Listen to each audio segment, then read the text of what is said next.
Bem-vindo a mais um podcast Cadê o Pedido Vendedor?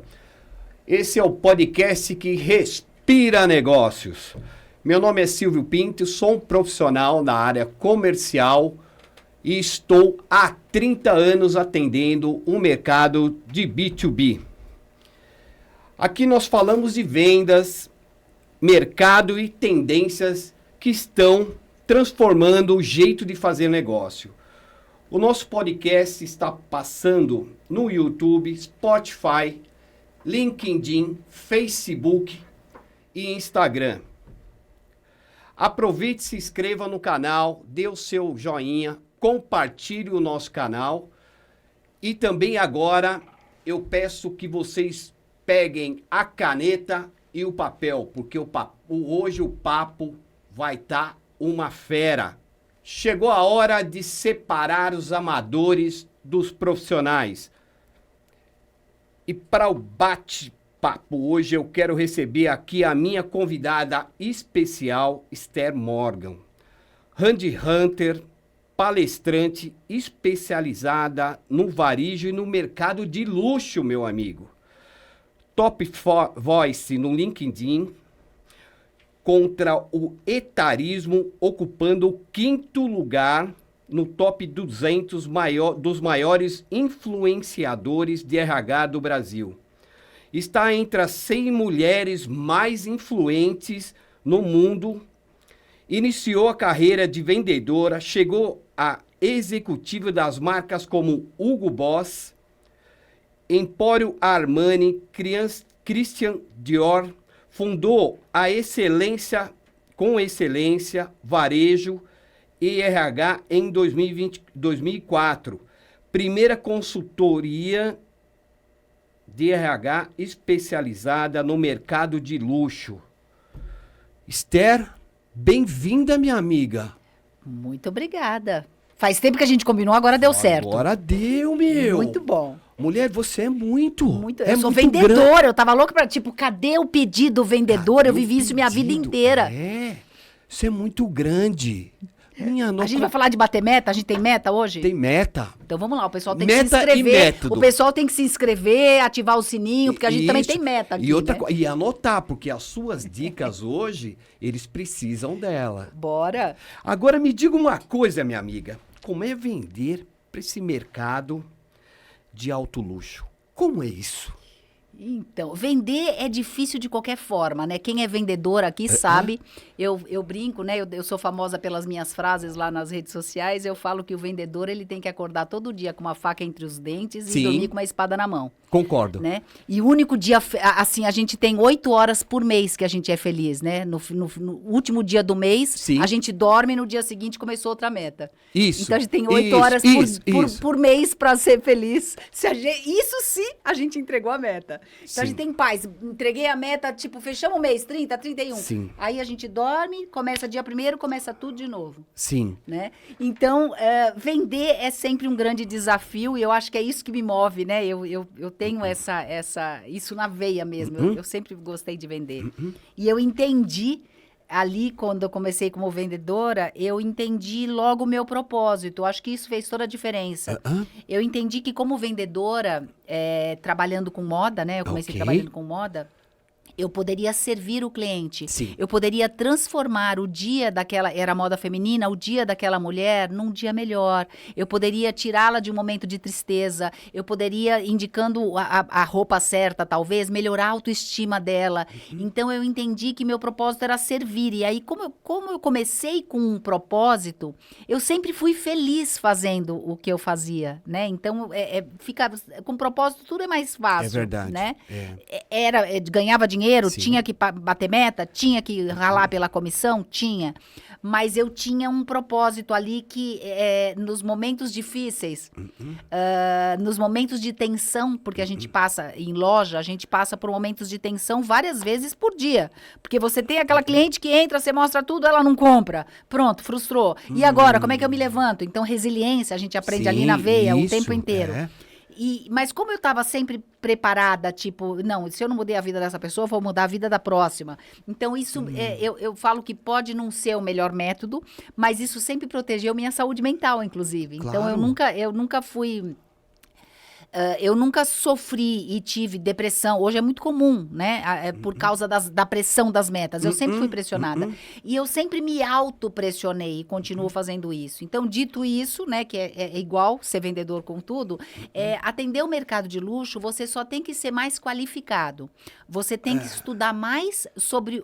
Não só sobre o produto, porque é fundamental para um vendedor dominar a empresa para a qual você trabalha e dominar o seu produto ou o serviço que você vende. Só que no mercado de luxo, além desses dois pré-requisitos, eu preciso dominar o lifestyle do cliente. Porque eu preciso conversar com o cliente no mesmo nível que ele. Então, se eu estou atendendo uma pessoa milionária que acabou de chegar de uma viagem de Nova York, Paris ou Dubai, eu tenho que saber conversar com ela sobre isso, porque senão eu não passo credibilidade quando eu for fazer uma oferta de alguma coisa para ela.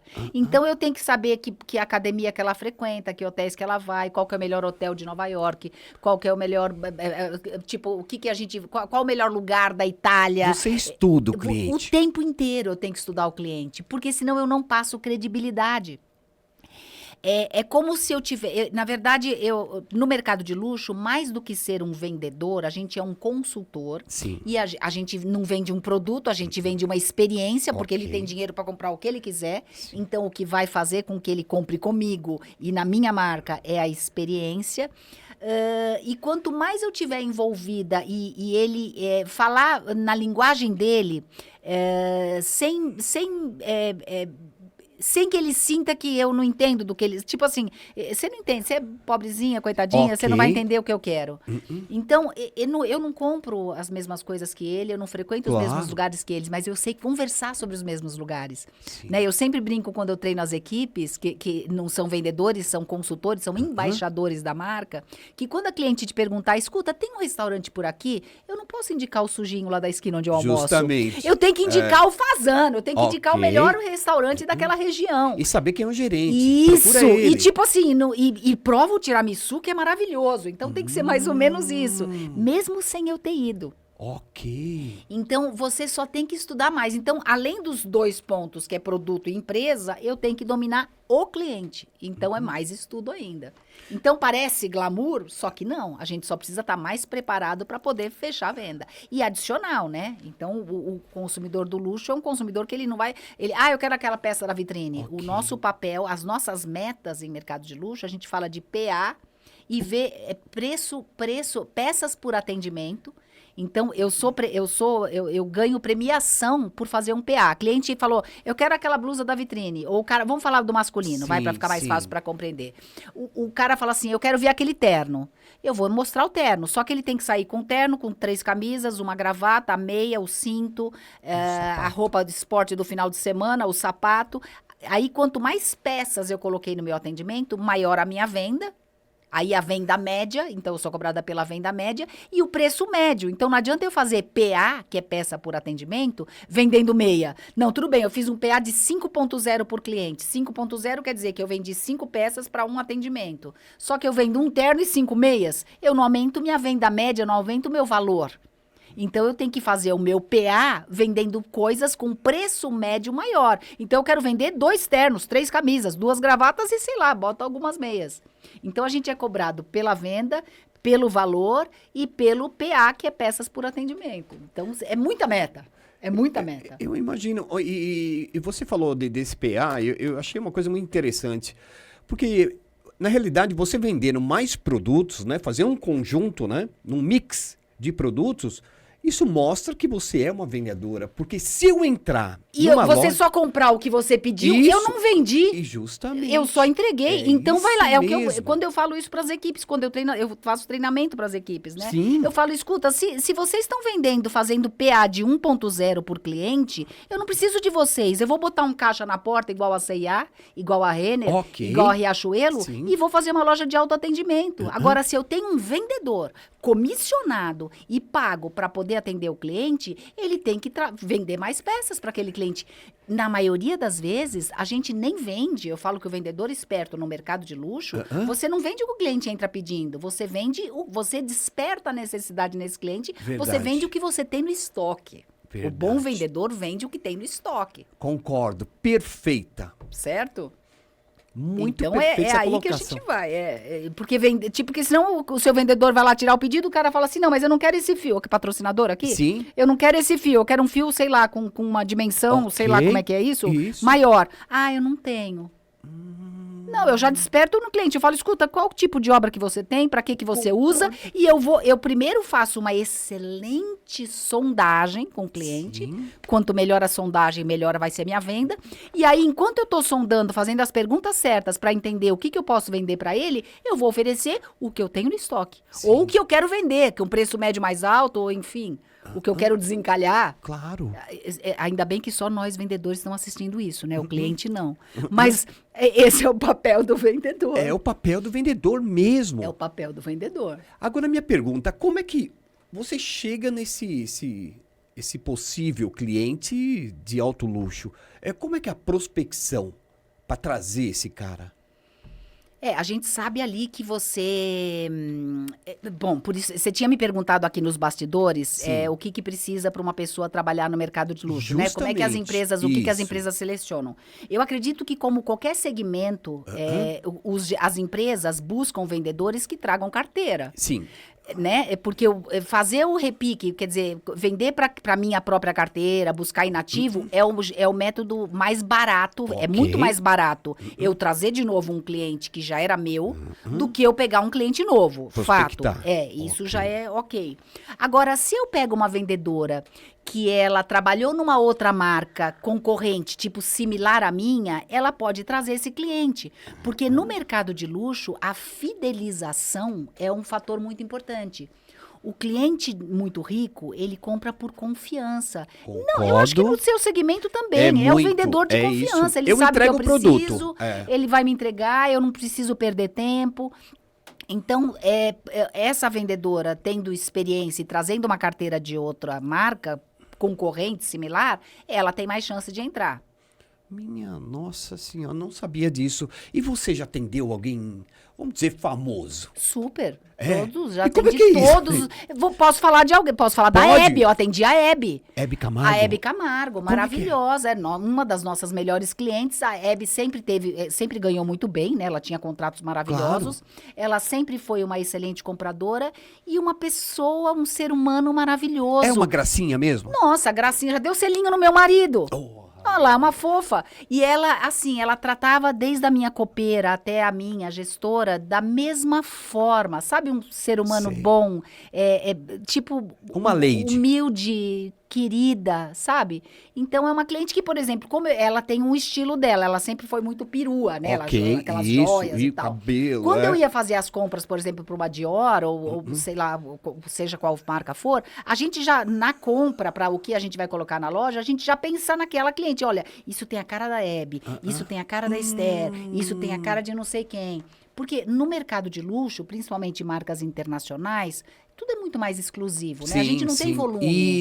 Isso. A gente não tem volume. Então, com essa exclusividade, a gente consegue identificar qual o perfil de cada cliente. Mas, assim, já atendi diversas pessoas, já almocei, jantei, fiz evento, assim, famosos quase todos. Sim. Por isso que eu falo que, às vezes, para a família parece que eu vivia na Ilha de Caras. Sim. Só que não. Sabe, como vendedora, eu já fiquei 22 dias consecutivos sem ver meus filhos acordados. De sair de casa às 6 da manhã, voltar para casa meia-noite, 1 hora da manhã.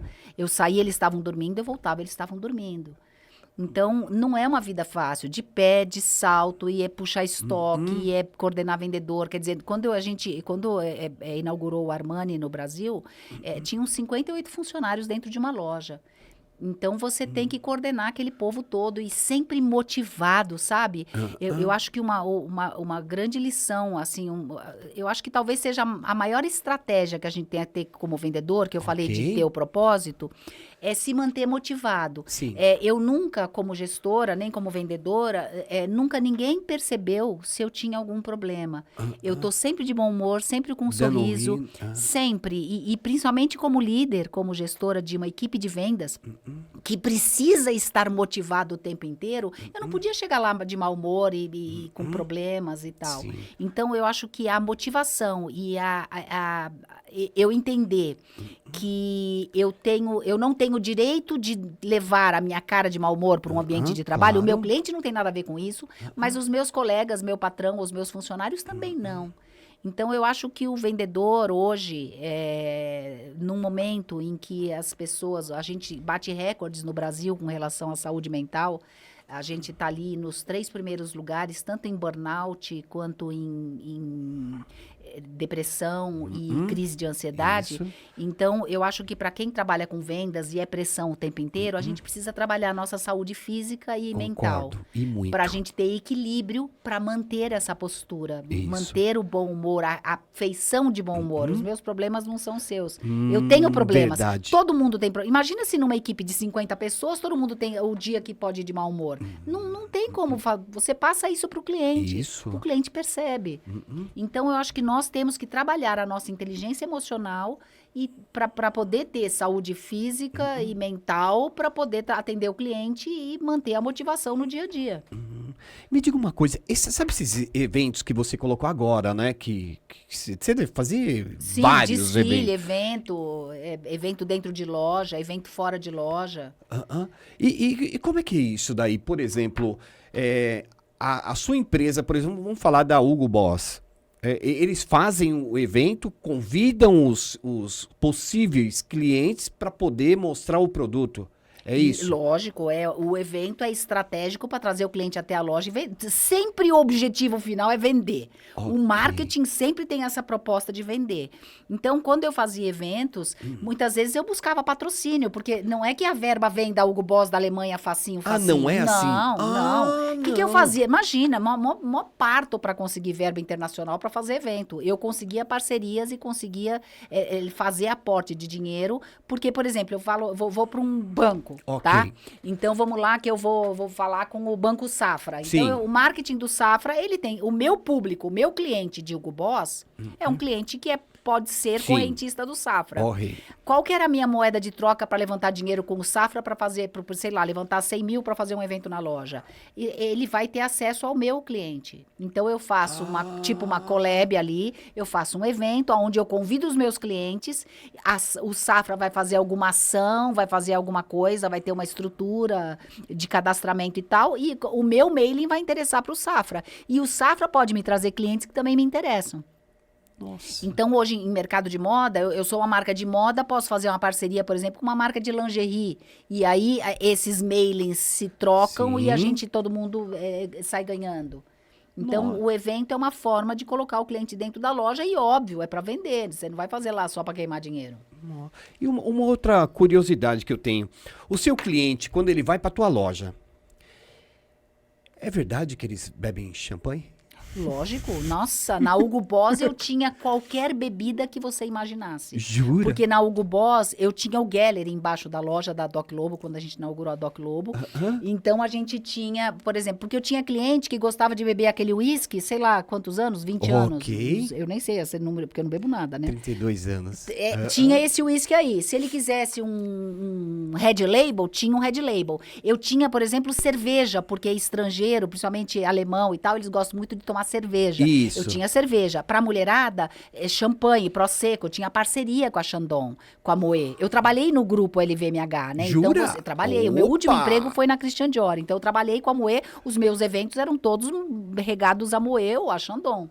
Então, você tem toda essa... esse consumidor... É o que eu falo. Para essa pessoa... muito rica, Sim. que tem helicóptero de milhões, casas Sim. de milhões, Sim. viagens de milhões, e a casa dele, ele tem todo o luxo que ele pode ter, ele vai numa loja, servir um cafezinho com um bolinho daquele comprado na loja do bolo, não é o suficiente. Para esse cara, eu tenho que ter o café com o melhor bolo da melhor confeiteira que existe. É o nível que ele está acostumado. Para você atender eu falo que não é nem para atender o mercado de luxo, para atender o mercado de modo geral, e hoje que eu consigo comprar sem sair da minha cama, eu posso só entrar no celular, eu não preciso me deslocar até uma loja. Verdade. Então não basta mais eu ser bom, eu tenho que ser excelente, tem que ser uma experiência incrível, senão por que eu vou sair de casa? Eu compro sem correr risco, eu compro de boa. Então hoje a gente vive num mundo hoje, com esse mundo digital, que para nós, qualquer um de nós vendedores, não basta mais a gente ser um bom vendedor, a gente tem que ser acima da média. É acima da média Acima mesmo, da média. é isso mesmo. E quem não é acima da média vai ser um vendedor medíocre e vai ganhar um salário ruim a vida inteira. Eu sempre ganhei bem, eu sempre fui ponta. Eu era ponta quando era vendedora, eu era ponta de gerente quando eu era gerente, a minha loja era ponta. Quando eu fui supervisor, tipo assim, eu sou movida a desafio. Eu tenho que, e é o que eu sempre falo até nos meus treinamentos, bater meta. Porque todo vendedor tem uma meta. Sim. A meta, ela tá alinhada com quanto a empresa tem capacidade de vender Concordo. e com quanto que a empresa vendeu no mês anterior. Sim, tem todo um sim. histórico. Então, bater meta não é tipo, bati meta, bate no meu ombro e me dá parabéns. Não, bater meta é obrigação. Se eu não bato meta, meu cliente, meu patrão não paga as contas. Justamente. Então, para o vendedor, você tem que ser focado na meta. Focado na meta. Eu falo que para quem é vendedor, todo dia é dia 30. Verdade. Eu saio no meu primeiro dia, porque vendedor que deixa para bater meta no dia 25 não vai conseguir. Eu começo o mês como se fosse meu último dia de vendas. Todo dia é dia 30. Verdade isso daí. Você sabe de uma coisa que eu já fui chamado de mercenário. Eu sou. Eu sou vendedora. Então eu tenho gosto obrigação. muito de grana. Eu trabalho por grana mesmo. Sabe? E eu já fui chamado. E muitas vezes de mercenário. Porque eu sei fazer. Eu também. Eu também. sei fazer. Eu já recebi propostas, como executiva de varejo, eu já Sim. recebi propostas para ganhar salário fixo. Eu nunca quis. Eu também não. Eu falei, mas por que eu vou querer salário fixo? Eu quero comissão, porque eu sei que eu sou capaz de dobrar esse faturamento e vou continuar ganhando a mesma coisa. Isso. Eu me garanto, eu sou boa em vendas. Então eu não Isso. quero nada fixo, eu gosto de comissão. Olha, eu queria também fazer uma pergunta para você, né? Como foi a sua vida, que foi difícil? Como foi sair do chão, né, da loja e chegar esses cargos de executivo, né, de grandes marcas, né? Como é que foi isso daí para você sair de baixo e subir até esse ponto? Eu tenho certeza que o que fez com que eu fosse notada para ser promovida, a minha primeira gerência eu tinha 18 anos. 18 anos já era gerente. Eu comecei com 16. Né? Então, eu comecei como vendedora com 16. Eu tenho essa vocação para liderança. Eu sou sedutora, eu tenho eu consigo agregar as pessoas e tal. Então, eu acho que isso foi notado. Mas eu não tenho nenhuma dúvida que o que fez com que eu fosse notada pelas empresas em que eu trabalhei para ser convidada a gerenciar foi a minha postura. Jura? A postura. Eu acho que as pessoas, também tenho certeza, as pessoas, elas são contratadas pelas habilidades técnicas. Sim. Mas elas são demitidas pelo comportamento. Concordo. Você não é demitido porque você está vendendo, porque você não esqueceu como é que vende. Você é demitido porque você faltou, porque você foi grosseiro, Sim. porque você é mau caráter, porque você... Então, é o comportamento. Não é ético, Então, eu tenho certeza que o que fez com que eu fosse notada foi a minha postura. Eu sempre fui muito preocupada, eu acho que é da minha geração também, eu sou uma grande seguidora de regras, eu gosto, eu nas empresas que eu fui gestora e até hoje como mentora e tal, eu crio regras, eu acho que ter regras e protocolos bem desenhados faz com que o ambiente de trabalho seja justo. Sim. O que pode sempre, o que não pode nunca, o que é certo é sempre certo, o que é errado é sempre errado. Isso faz com que as pessoas trabalhem melhor. Então, essa geração nova, eles acham que tem o jeitinho e tal. Eu não acredito no jeitinho, sabe? Então, eu acho que essa é a minha postura. Eu respeito hierarquia, mesmo que eu não admire o meu gestor acima de mim. Claro. admirando ou não, eu obedeço. Sim, eu faço, sim, eu sim, respeito sim. a hierarquia. Sim, eu acho sim. que é o que falta para os jovens hoje, que batem em professor. Cadê a hierarquia? É isso Né? mesmo. Então, eu Isso. respeito a hierarquia, eu sou uma boa seguidora de regras, eu sou extremamente ética em todos os sentidos. Eu falo que a ética não é o fato de roubar ou não, é em tudo. Eu não acredito que exista alguém meio mau caráter. Se eu minto numa entrevista, eu sou capaz de mentir com coisas maiores, eu sou capaz de fazer outras coisas erradas. Então, eu acho que a minha postura foi o que, de fato, me fez chegar onde eu cheguei. Que aí é um caminho natural no mercado de moda, você de vendedora, gerente, supervisionar várias lojas, e aí você ter um cargo executivo de diretora de marca, enfim. Você é uma profissional de RH. Sim. Existe muita mentira na entrevista? Muita. Jura? E desnecessário. Até no meu mercado, por exemplo, a marca vai contratar um vendedor. Aí ela chega pro vendedor e fala, não, você pode ganhar 10 mil. Só que, na verdade, ganha 10 mil aquela vendedora mais antiga, que tem a maior carteira e que está lá 18 anos.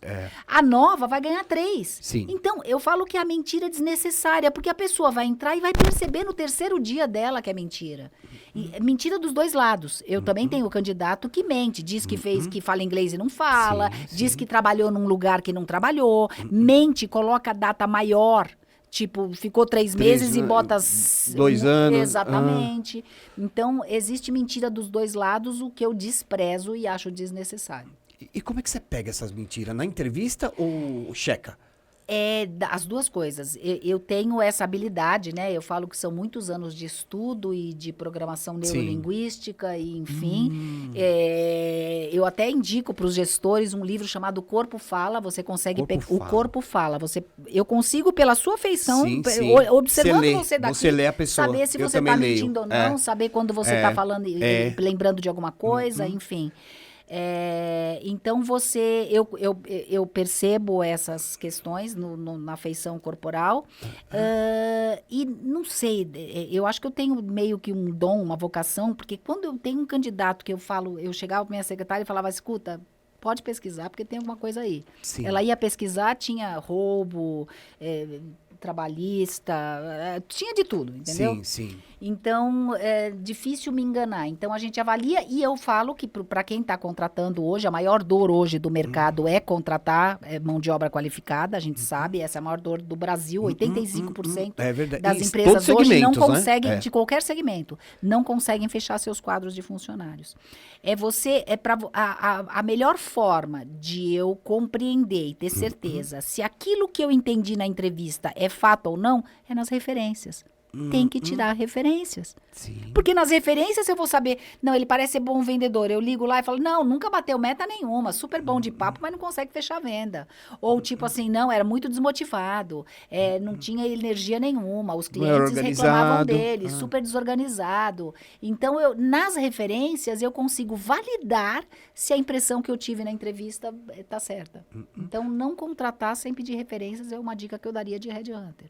Hoje, você fala muito sobre etarismo. Sim. Eu queria que você falasse hoje a dificuldade que está tendo hoje para se arrumar emprego uma pessoa com 50 a mais. Então, eu vou até falar como é que eu cheguei aqui, né? Porque a minha especialidade é como headhunter e mercado de luxo. Então, eu trabalho tanto a parte de recrutamento e seleção somente para varejo de moda e para a Praça de São Paulo. E treinamento e capacitação para todos os setores, não só de varejo de moda, mas ramo imobiliário. Eu estive em Portugal palestrando para mercado de luxo, para corretores, para Century 21, para automóveis, ramo de automóveis, para vários ramos. E aí, eu sempre... Lembra que eu falei que de vendedor eu já descobri um propósito? Okay. Quando eu fui trabalhar minhas redes sociais, eu pensei que eu tenho que ter um propósito por ali também.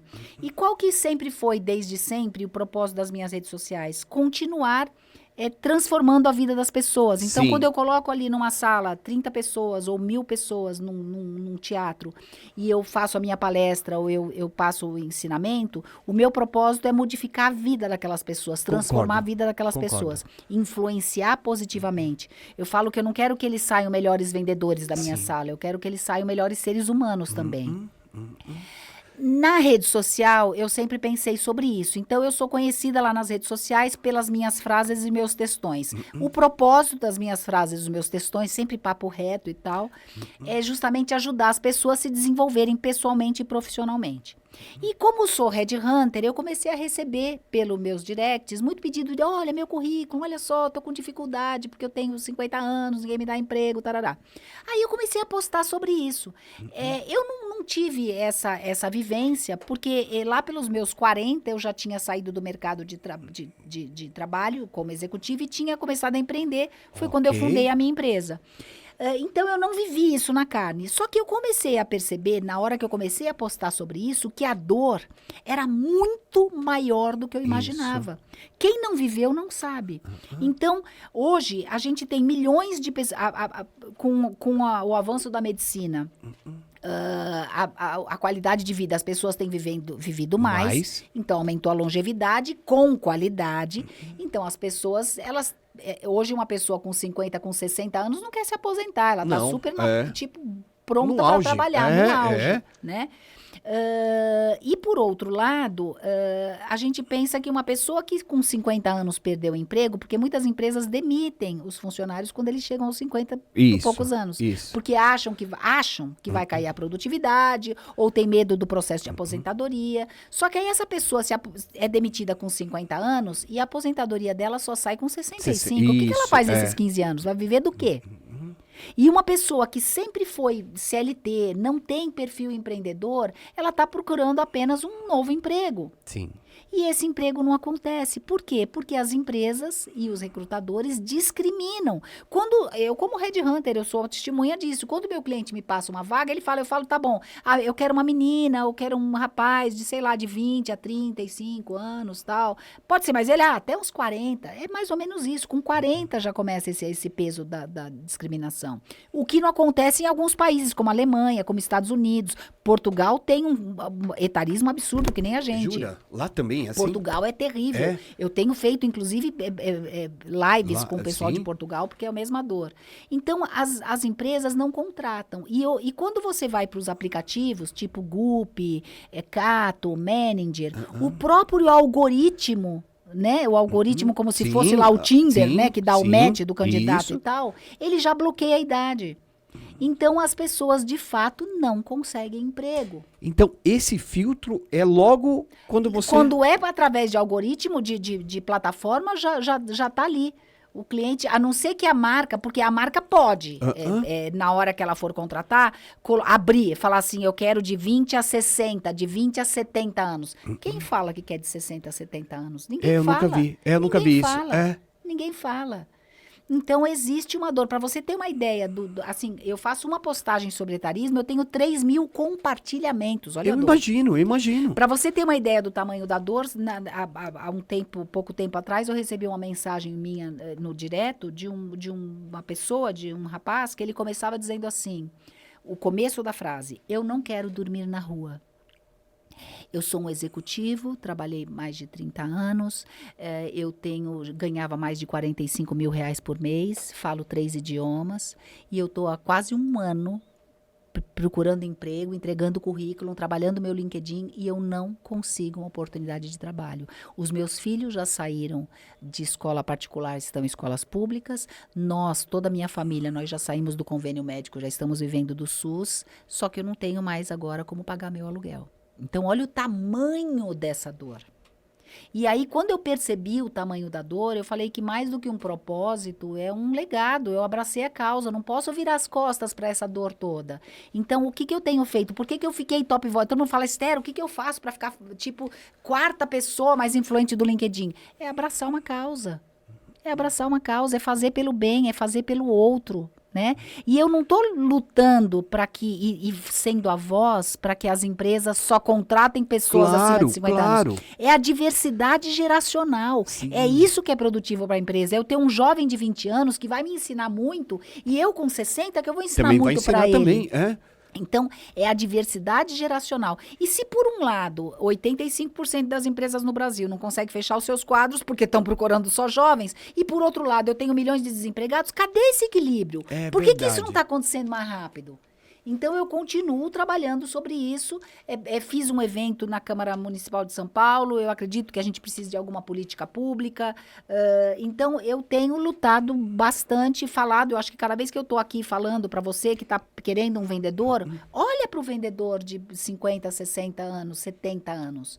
Porque é o que eu falo. Contrata a pessoa por causa do caráter. Correto. Por causa do brilho nos olhos, que é o mais importante, isso. a vontade de trabalhar, a motivação, a experiência, independente da data de nascimento. É simples assim. Então, não começa olhando a data de nascimento e tirando.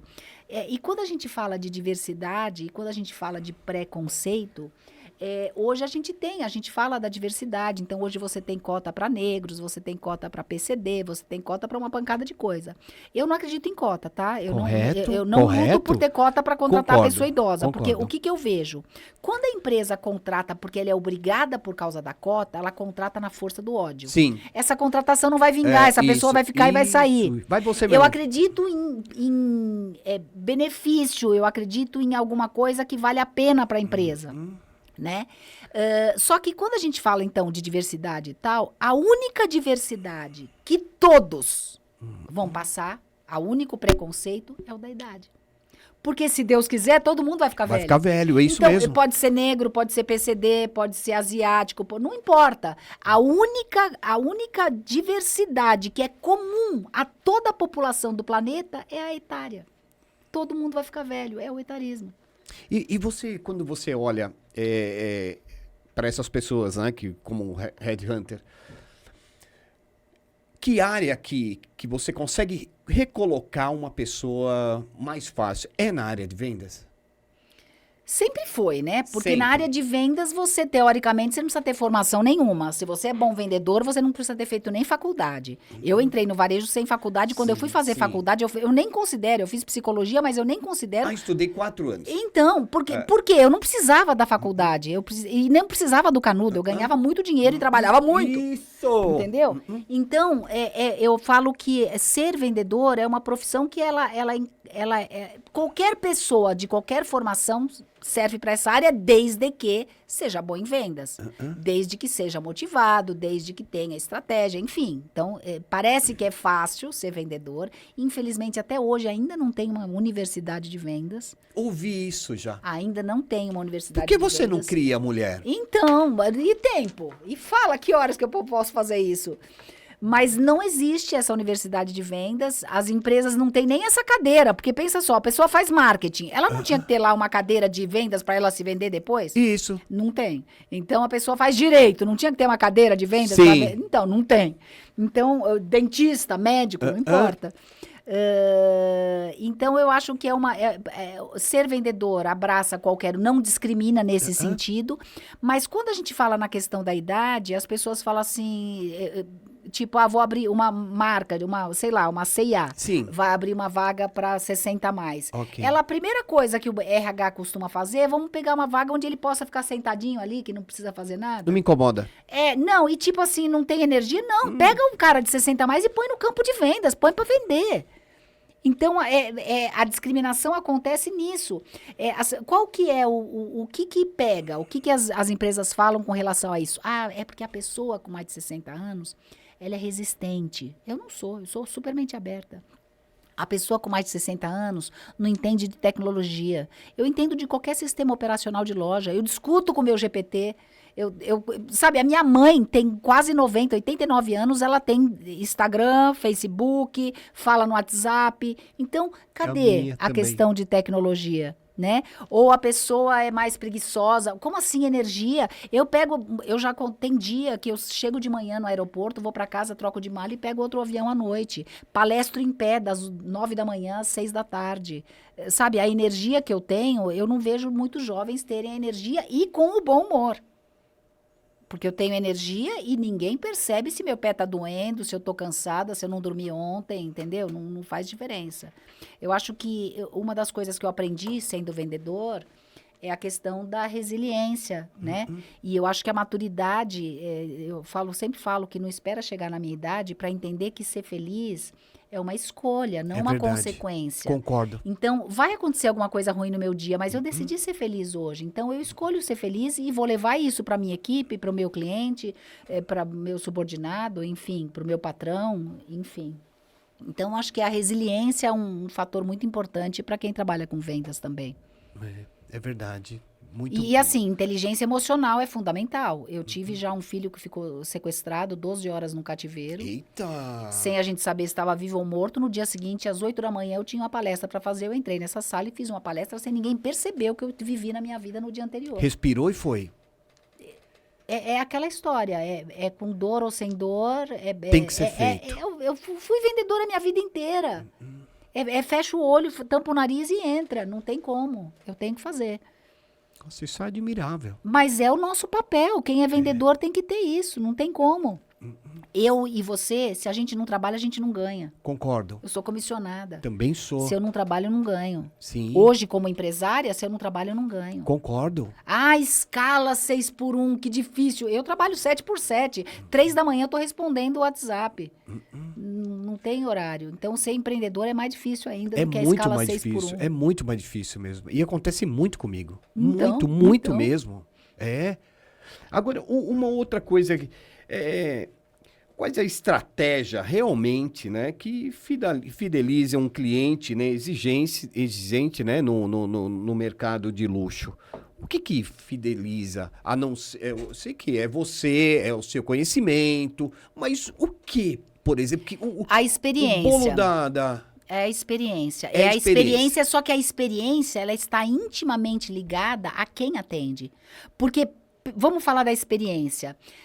Vamos falar de marcas de luxo, né? Okay. Gucci, Chanel, Louis Vuitton. Todas elas vão ter a champanhe, todas elas vão ter a comidinha chique, sim. Todas elas vão ter um ambiente chique, cheiroso, bonito. Por que a cliente vai comprar uma Vuitton e não uma Gucci, ou uma Prada e não uma Chanel? A experiência. Então, se eu, que amo a Louis Vuitton, entro numa loja Louis Vuitton e a vendedora tá de mau humor e me trata friamente, eu falo, eu nunca mais piso na Louis Vuitton. Eu não vou... Por que eu vou comprar Louis Vuitton? Vou comprar uma Prada. Pronto, acabou. Não quero mais brincar disso. Eu tenho dinheiro. Por que eu tenho que ouvir cara feia de vendedor? Então, a experiência é um conjunto para o mercado de luxo. É a locação, quer dizer, é a aparência da loja, o visual merchandising, que é o que a gente chama de todo esse contexto, o perfume, a marca, né, o branding, né? É tudo isso, é um conjunto de tudo isso. Só que o fator principal para essa experiência é a cliente chegar lá e se sentir bem, ficar horas comigo e estar feliz de estar conversando comigo. É a experiência, porque ela pode comprar pelo site sem sair de casa. Então, é a experiência, não tem outro jeito. E ligada efetivamente a quem atende. Você vende, na realidade, a sua experiência e entrega o produto. Isso. Porque a cliente não vai na loja para comprar um produto, ela vai na loja para se distrair. Ela vai na loja porque ela, sei lá, o marido tá traindo ela com a secretária, ela tá pé da vida, ela pega o cartão do cara e vai queimar no mercado de luxo. Opa! Então, muitos dos atendimentos que a gente faz é por frustração. A pessoa, por isso que eu falo que eu sentia que eu transformava a vida daquelas pessoas que eu atendia. Porque basta a gente ver, né? O que a gente vê desses artistas famosos, ou youtubers famosos e tal, tudo com depressão. Porque você tem muito dinheiro, mas isso não quer dizer que você é feliz. É o vazio, né? Só que aí você compra para poder preencher aquele vazio. E a gente vende. É o nosso papel, a gente tá ali para isso. Né? A gente precisa ter lucro. Então, eu acho que quando a gente consegue transformar, talvez, deixar aquela pessoa feliz, confortável, segura, acolhida naquele ambiente, ela compra mais e ela volta sempre. Já choraram na tua frente? Nossa! É? Como assim? Já, muitas vezes. E as pessoas já falam... choraram, já xingaram, já tive cliente de xingar, de humilhar, porque vai lá porque sai de casa para brigar. E essas clientes confidentes, por exemplo, elas contam tudo mesmo para você? Tudo. Como se fosse uma psicóloga? Por isso que eu falo que fazer psicologia não foi ruim no meu caso. Mas, escuta, a gente tem o cliente homem que vai na loja, compra com a mulher, tarará, e no dia seguinte ele vai com a amante, compra tudo pra amante e tal. Na mesma loja com a gente. Meu cliente. Eu tive vários clientes que um dia vinha com a mulher, outro dia vinha com a amante, e você trata todo mundo como se nada fosse. Escuta, sabe, a gente não falamos de política, Claro. mas desvio de milhões. Sim. Assim, vamos dizer que os fraudadores mais conhecidos que nós já tivemos, a gente vendia para todos eles e para as mulheres deles. Tudo pago em dinheiro, cash, dinheiro, na mala. E eles iam com elas. E como é que é apresentado pra você? Como que... Amiga... Ele não chega na maior cara de pau. Oi, essa aqui é a Suzana. Oi, Suzana, tudo bom? Nossa, que linda. Olha só, tem uma roupa assim pra você. Acabou. Você vai fazer... Escuta, é problema meu a vida que ele leva? Não, claro. Não, é problema dele. Eu tenho dele. que vender. E no caso do dinheiro, que você sabe que veio da corrupção e que você tá lá atendendo um cara famoso... não é problema teu. Não é problema meu. Infelizmente, eu não posso. É o que eu falo. O vendedor, a gente tava conversando isso nos bastidores. Nós, vendedores, a gente não tem time de futebol predileto. Religião. A gente não tem religião. A gente não tem. Político, Não tem. nada. Eu, com o nome de Esther, eu tenho a maior admiração pela cultura judaica. Eu tenho cruz, eu usava cruz. Eu não usava cruz porque eu tinha muitos clientes judias e eu tenho um nome judaico que eu tenho muita admiração. Então, eu não tenho. E tem um truque, né? Como é que você ensina o vendedor? Então, vamos ensinar o truque para eles. Então, vamos lá. Anota aí, você é aí. o cliente, você chega para mim e pergunta que time que eu torço, tá? E aí depois eu vou te perguntar o teu, você vai falar que você é corintiano, Ok. tá? Então, você pergunta. Ô, Esther, que time você torce? Qual que é o seu? Eu sou corintiano. Aí, Timão! É bem assim. Eu não falei qual é o meu, eu sou palmeirense, ninguém falou nada disso, ele não sabe disso, só que... Aí você fala assim, Esther, mas ele não percebe que você não respondeu e você devolveu a pergunta? Concordo. Ele não percebe. Sabe por quê? O cliente, quando ele pergunta pra gente que time a gente torce, é porque ele quer falar de futebol e ele quer falar do time dele. O cliente, quando pergunta pra mim, você tem filhos? Ele não quer saber dos meus filhos. Quando ele me pergunta, você tem filhos? Eu falo, tenho. E você? Me conta dos seus filhos. Ele quer falar dos dele. Você quer dizer o quê? Que você não compete com o O cliente? cliente, não é que você não compete, ele não está interessado na sua vida. Ele nunca tá vai lá tá. para desabafar. Ele quer falar. Por isso que o bom vendedor é um bom ouvinte. O bom vendedor tem que ser, acima de tudo, a gente é falador, né? Vendedor é falador. Mas, acima de tudo, a gente tem que ser bom ouvinte. Ele quer contar da vida dele. Pensa só, por que ele vai querer saber o meu time? Porque ele quer falar do futebol. Eu, em casa, eu tenho 3 homens, o meu marido e 2 filhos, ninguém nunca assistiu um jogo de futebol na minha casa. Eles não gostam de futebol. Quando eu trabalhava com loja masculina, eu sabia eu estudava qual era o campeonato que estava acontecendo. Aí, ó, teu time tá quase na primeira divisão. Olha só, aconteceu isso. Você viu que o jogo de quarta-feira? Ó, vai ter jogo amanhã. Ó, o jogo de hoje à noite. Eu estudava sobre isso. Eu não entendo nada de carro. Eu sei carro de olhar o que tá escrito atrás do nome do carro. Com o masculino, eu tinha que saber falar de carro. Sabia falar de ano de carro, de roda, de sei lá. Eu aprendi. Eu sabia falar sobre mercado financeiro. O Hugo Boss, por exemplo, eu tinha cliente que ele falava assim, não, escuta, quanto que é esse terno? Não, isso aí dá 2 arrobas. Eu estudava arroba do boi. Porque ele comparava... Então, por isso que eu falo, a gente tem que estudar. A gente tem que saber ouvir o cliente e falar no vocabulário dele. É esse o ponto. O vendedor que souber que a gente está ali para o cliente, a gente vai... Para cada cliente é cliente único. É que nem filho, né? Cada Concordo um é filho com único. você e ajo dessa forma Cada também. um é filho único. É? E eu vou fazer lá na tal sondagem, que a gente já falou hoje aqui, vou fazer todas as perguntas que eu quero saber para poder saber como agradar esse cliente, qual o ponto fundamental para fechar a venda. Então, se eu for um bom ouvinte, eu tenho que fazer as boas perguntas, mas eu tenho que ouvir com a audição ativa. Porque daí eu vou saber vender melhor. Ô, Esther, você... Curiosidade, você pesquisa a rede social dos clientes? Opa, e pesquisa dos candidatos. Hoje, aqui dica para você que está contratando. Não contrata ninguém sem olhar a rede social dessa pessoa. Jura, menina? Você vai contratar uma menina, você fala assim, Esther, tô precisando de uma menina aqui para ajudar, servir café, ligar para os clientes. Você vai lá na rede social dela e ela só tem foto na balada com a copo de vodka na mão. Ela vai funcionar na sexta-feira de manhã, na segunda-feira é feriado, de manhã? vai ser feriado. Não vai. Ou tá lá escrito, odeio segunda-feira, detesto meu patrão.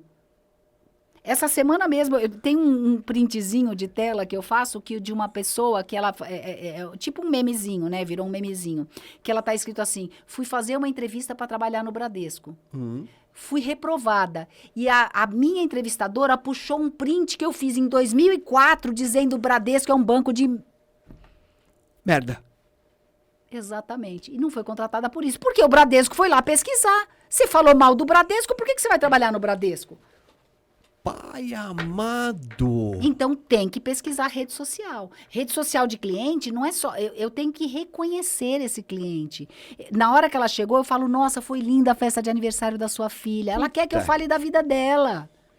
Nossa, aquela roupa que você estava usando, incrível. Tem um sapato que vai ficar incrível para você usar aquela roupa de um outro jeito. Então, hoje, o relacionamento com o cliente é através das redes sociais também. Mas a minha rede social, no caso desse mercado, ela tem que ser uma rede social profissional. Sim. A minha rede social, aquela que eu filmei lá, que eu pus o churrasquinho da família... Sim.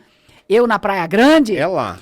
É a Esther, esposa Esther, e mãe. isso. Aí eu tenho a Esther Morgan, que é a profissional, que só tem post estratégico para minha cliente ver e profissional. Falando sobre a marca, falando sobre moda. Então, eu tenho que ter 2 redes sociais diferentes. Uma para minha vida pessoal, outra para minha vida corporativa. O meu WhatsApp é a mesma coisa. Você tem 2? Eu não, porque eu me comporto na minha vida pessoal do mesmo jeito Da mesma que na forma. corporativa. Eu não sou eu não tenho 2 pessoas. Eu não sou, assim, eu não tenho nada a esconder. E eu só trabalho. Sou empreendedora, eu estou sempre trabalhando. Então, eu não tenho essa diferenciação. Eu não posto coisas pessoais, é o que eu falei, não marco meu marido nas minhas postagens, porque ele é mais radical e eu não sou. Então, eu não tenho... Eu sou preparada para a vida corporativa, eu treino isso. Mas a maioria das pessoas, dos vendedores, das equipes que eu trabalho, não são. Então, ela vai, por exemplo, a cliente, ela vai se comunicar com a cliente com o celular dela. No celular dela, a foto que tem é do decotão, ou ela com a garrafa de vodka, ou ela com aquele vida louca, vai passar uma credibilidade para essa cliente? Não. Então, ela tem que selecionar, separar a vida corporativa da vida pessoal e se comportar, até na comunicação pelo WhatsApp, eu treino as equipes de como se comunicar, é a etiqueta para se comunicar via WhatsApp com esse consumidor do luxo. Que ótimo. Por isso que eu falo, não para de estudar nunca. Agora, Esther, a gente tá chegando meio no final, mas eu queria... Eu já vi os sinais ali. Eu queria o seguinte, 3 dicas, bate pronto, papo reto, pra mim ser uma Esther. Eu quero ser uma Esther. Como é que eu sou? Como que eu faço? Vamos lá. Trabalhar muito. Trabalhar muito. Trabalhar muito. Eu sempre ganhei muito dinheiro, mas eu sempre trabalhei muito. Muito. E não consigo me ver sem trabalhar, tá? Que Deus me ajude que eu tenha saúde e voz. O que eu cuido muito é da minha saúde física e da minha voz, para eu continuar fazendo o que eu faço pelo menos por mais 15, 20 anos. Eu tenho 60. Sou oficialmente idosa. Eu acho que, então, fazer a escolha de ser feliz na sua vida. Ok. Eu acho que quando você faz essa escolha de escolher ser feliz, você tem uma vida mais fácil, a sua vida fica mais fácil e você protege a sua saúde mental. Para quem é vendedor, a gente tem que ter resiliência, perseverança, proatividade, fazer antes que te peçam e não esperar o tapinha no ombro. Ok. Automotivação. Então, acho que eu daria esse conselho para quem é vendedor. Perfeito. Mulher, você é uma mulher admirável. Muito admirável. Eu aprendi muito e eu vou te falar uma coisa, nós vamos fazer um outro sobre outro tema. Pronto. Mas eu quero fazer com você, porque você é admirável. Admirável. Escuta, posso contar uma última história? Pode. Antes de terminar? Então, vou contar uma história. Tô olhando o tempo ali, ó. Manda bala. Era uma hora? Era uma Não tem hora. problema. Eu falo que essa questão de decisão, né? De decidir ser feliz. Um dia eu estava indo trabalhar, eu moro na Zona Norte, estava meu escritório nos Jardins, no meio da Avenida Tiradentes, quebra meu carro. E é aquela coisa de tipo, putz, quebrou meu carro, ó céus, ó vida, que dia horrível, nossa, que merda, tudo dá errado, meu dia vai ser péssimo, não podia ter sido essa a minha postura. Eu consegui um carro blindado, pesado ainda, um motoboy, que é aqueles que a gente briga no trânsito. Foi o primeiro que parou para me ajudar, ajudou a empurrar o carro, um menino maravilhoso. Quando eu encostou o carro, liguei pro meu marido, ele falou assim, vou levar 2 horas para chegar aí. Então, ou seja, eu tinha um monte de reunião, entrevista, tudo. Aí eu sentei na guia, no meio, porque a Avenida Tiradentes você tem duas pistas, eu fui no meio. E aí eu peguei meu telefone e comecei a desmarcar as minhas reuniões. Tipo, de boa, não deu certo, não deu certo. Pra mim, eu falo que quando alguma coisa dá errado, eu acredito, e eu falo que isso ajuda na minha saúde mental, que é um livramento. Não era pra eu chegar no meu escritório na hora que eu ia chegar. alguma coisa de ruim ia acontecer. Então, para mim, é livramento. Eu tinha que ficar ali naquele momento.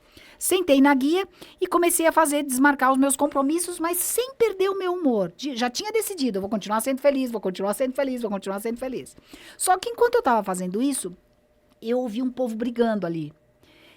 Nossa, porque não sei o quê, porque eu não sou bandido, porque não sei o quê. E os caras bravos ali, juntou uns 3, 4 meninos daqueles que vendem pano de chão, muito bravos. Eu terminei de ligar. Levantei e falei, escuta, me conta aí o que houve, rapaz. Por que você tá tão bravo? Eu tinha que falar 2 horas, comecei a puxar papo com eles. A gente é vendedor, lógico, né? Eu comecei a puxar papo com ele. Falei, mas, rapaz, por que você tá tão bravo? Não, porque a gente tá aqui vendendo e o povo trata a gente que nem bandido, porque isso, porque aquilo, porque não sei o que lá. Eu falei, então, olha só, eu acho que tem alguma coisa errada.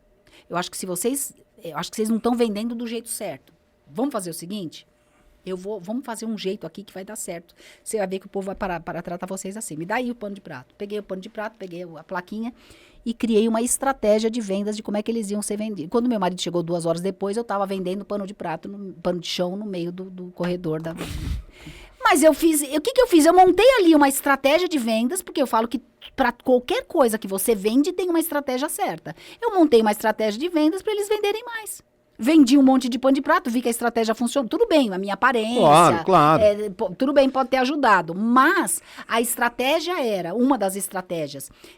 Por que a gente toma susto com eles? Porque você tá lá distraído no seu carro, agora, além do trânsito, celular e medo de ser assaltado, de repente chega o sujeito no seu vidro. Você toma um puta susto, você acha que vai ser roubado. É. Então eu falei, olha só, antes de você chegar no vidro do cara, passa na frente do carro do cara, sai do corredor, vai na frente, espera ele fazer contato visual. Na hora que ele fez contato visual, você dá um sorriso, com o olhar. Você dá um sorriso e fala... Tipo, deixa eu falar com você. Aí você chega do lado e fala, oi, boa tarde. Oi, e aí, patrão, como é que você tá? Olha só, eu preciso ganhar o meu dinheirinho, tô aqui vendendo honestamente. Não quer um paninho? Eu tenho certeza que a tua mãe, tua mulher vai ficar feliz, porque o meu pano de prato é melhor do que o que vende no supermercado e mais barato. Então, eu dei uma estratégia e os caras foram. Até hoje eu passo lá, eles me cumprimentam, conheço eles pelo nome e tudo. Mas eu aproveitei aquilo que poderia ter sido ruim na minha vida, e transformei num lugar bom. O que fez com que eu tivesse essa escola? A minha vida de vendas. Então, você que decide. Isso, quem me ensinou, foi a minha carreira de vendedora. Que bom, minha amiga. Agora é o seguinte, eu quero deixar para você o seu microfone. Eu queria saber como as pessoas se encontram para te contratar como uma mentoria, uma profissional do jeito que você é, a pessoa, a profissional de RH. Como é que ela te acha? Rede social? Aonde? Onde ela te acha? Então, é mais pelas redes sociais, né? Então, hoje não tem como. Hoje, até se eu for num médico novo, eu pesquiso as redes sociais. Mas para quem quer... o que eu faço? Vamos falar o que eu faço. Eu faço recrutamento e seleção. Então, como headhunter, recrutamento e seleção... somente para a Praça de São Paulo e para marcas de varejo. Nesse caso, o meu banco de talentos é só isso. E treinamento, capacitação, treinamento de liderança, treinamento de como recrutar, contratar e reter equipe, mercado de luxo. E hoje eu tenho feito muitas palestras sobre etarismo para empresas. Me acha no LinkedIn, Esther Morgan, excelência, e no Instagram, Esther Morgan Oficial. Que mais que eu posso dizer? Eu acho que é por aí, me encontra por aí. Eu tô com, assim, minha agenda é muito pesada, mas nesse semestre, eu tô abrindo para mentorias de liderança, alguns grupos de poucas pessoas de mentoria. Tanto para liderança, como para quem busca um emprego, aí vai ser mentoria em grupo, online, e mentoria de abertura de loja ou marcas que querem ser inseridas no mercado de luxo. Então, esse segundo semestre, eu estou organizando o meu dia para mentorias e até, nos próximos meses, vou estar lançando um livro. Que bom. Mulher, você é um luxo. Para falar a verdade, você é um luxo. Obrigada. Eu queria te agradecer demais mesmo, sabe? O bate-papo, eu quero fazer um outro com você, mas será um tema, mas uma coisa mais light, mas eu quero aprofundar, né, na sua experiência de vendas, que é muito forte e muito que me enriquece. Perfeito. Muito obrigada, agradeço muito. Pessoal, agora a gente está chegando no final do podcast, né? Eu queria agradecer os meus patrocinadores. A Cobra é Forte é uma indústria de fios e cabos elétricos. Ela fica aqui nos podcasts. Todos os podcasts a gente tem a Cobra é Forte. Queria Também agradecer a Intec Brasil, uma empresa de prospecção inteligente. A Yumi Marketing, dona do Brigadeiro. E AGA Global, uma indústria de quadros elétricos. A gente vai chegando ao final.